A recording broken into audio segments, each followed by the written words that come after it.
eu quis, depois de ter escrito um artigo, mais um artigo sobre a imigração italiana, no que diz respeito à confusão dos cartórios que escreviam os nomes italianos e criaram uma verdadeira Babel que dificultava aos que queriam a dupla cidadania.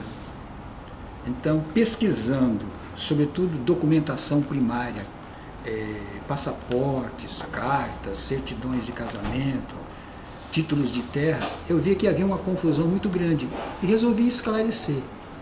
E esses documentos precisavam ser explicitados. Não basta publicar um título de terra se você não diz o que aquele documento significa, qual é o valor dele, o valor do passaporte, né, para um italiano. Em vez de publicar simplesmente o texto literário, histórico, eu resolvi investir no visual. E como um documento visto e explicado vale mais do que um documento largado aí, ou simplesmente sem ser explicado. Então, em primeiro lugar, eu comecei a fazer a leitura das fotografias de família. Através da revista de história da Biblioteca Nacional, que antes era Nossa História, agora é ele, eu aprendi com algumas escritoras a explicar a foto, por quê, por quem fez aquela, e o que a foto significava. Eu tentei fazer isso na última parte desse livro, que é nessa imagem da família Marim.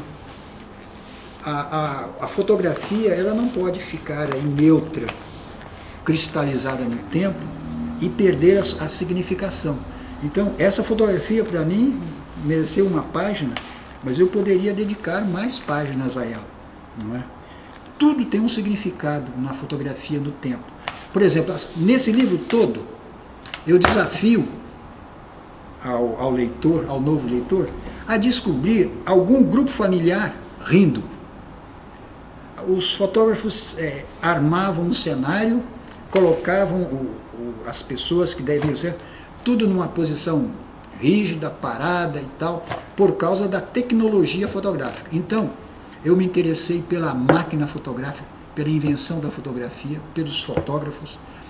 Eu me interessei pela máquina de costura, que deveria ter aparecido no livro, uma máquina de costura, que na época entrava no dote. E por aí vai. Essa juventude moderna, os nossos filhos, nossos netos, não sabem mais nada disso. Acham que a mídia de hoje era sempre assim. Não era. Era muito primitivo. Então, por exemplo, voltando à fotografia, as crianças de pé no chão, criança com saiote, criança com laço de fita, criança com boné, tudo isso tinha um sentido que precisa ser explicado.